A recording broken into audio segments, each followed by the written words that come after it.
C'est en voulant mettre en valeur l'image de son pays que Pascal Venet crée une société qui fait des condiments et des épices rares avec un savoir-faire raffiné et un packaging hyper élégant. Direction l'île Maurice.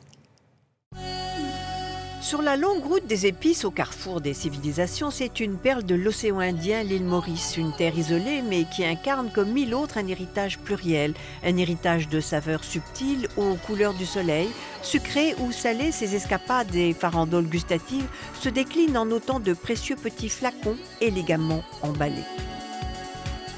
Au début, j'avais commencé ce projet que pour faire une boutique, parce qu'en gérant les boutiques des hôtels, on nous demande toujours de l'artisanat qui vient de l'île Maurice.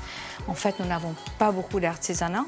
Tous les produits sont importés principalement d'Inde, de Bali, d'Indonésie ou de Madagascar. Donc j'ai voulu créer, je me dis quand même, ils viennent tous chez nous, il y a bien une raison, il y a quelque chose à leur offrir. Cette part de rêve qu'ils recherchent, c'est notre art de vivre.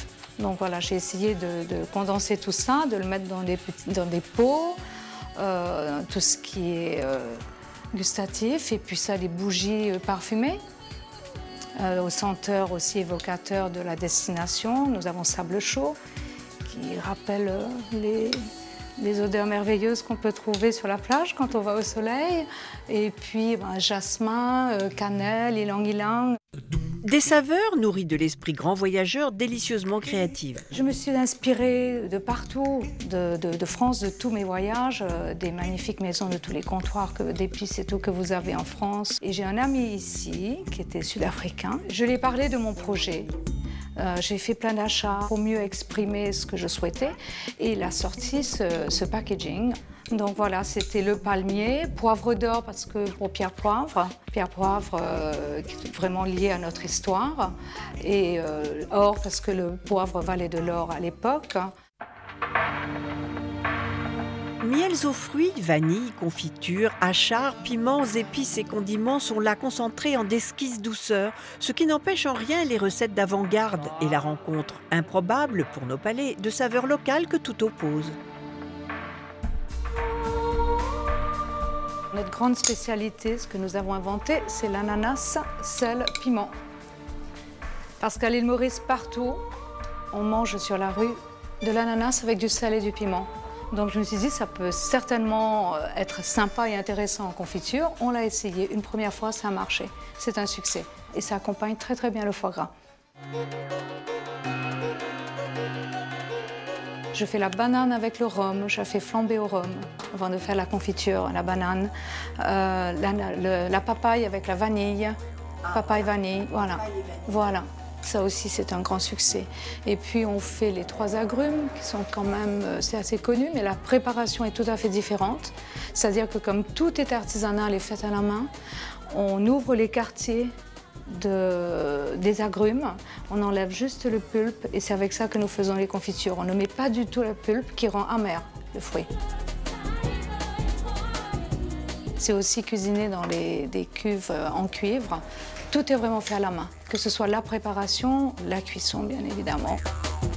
L'autre succès du concept, c'est pouvoir assurer la pérennité d'un savoir-faire et de traditions culinaires tout en employant une main-d'œuvre locale et qualifiée. Au début, elles étaient 2, elles sont une vingtaine aujourd'hui aux gestes précis et attentionnés.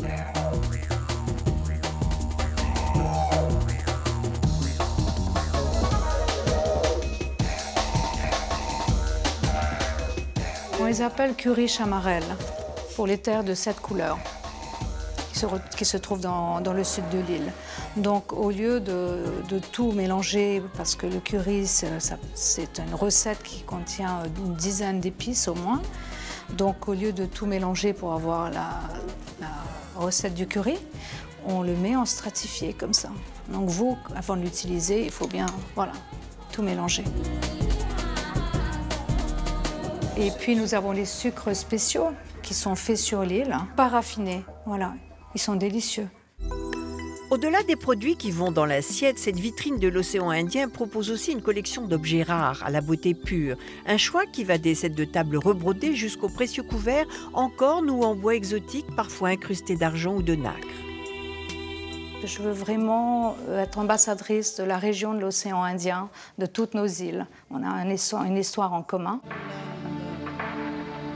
Clin d'œil à la mascotte de l'île, le dodo, oiseau emblème de l'île Maurice qui ne vivait que sur cette île où il fut découvert par les marins hollandais à la recherche d'épices à la fin du XVIe siècle.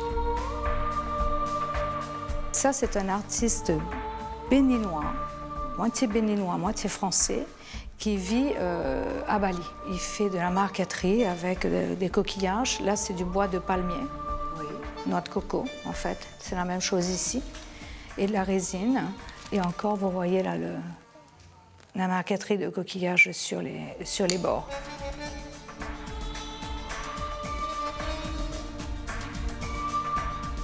Je choisis des bijoux, toujours en fonction de la matière première qu'elle utilise, qui peut correspondre à notre univers.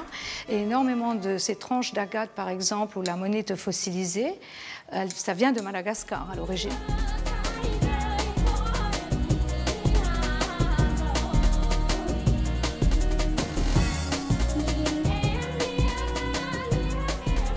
Je ne sais pas, c'est naturel.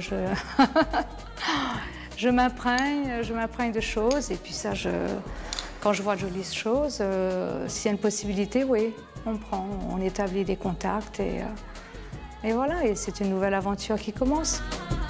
Mille bravo pour cette façon simple et efficace de promouvoir un artisanat local de référence. Quand le propos sert autant le plaisir de nos papilles que le plaisir des yeux et notre goût immodéré pour l'authentique, alors le luxe est un cadeau.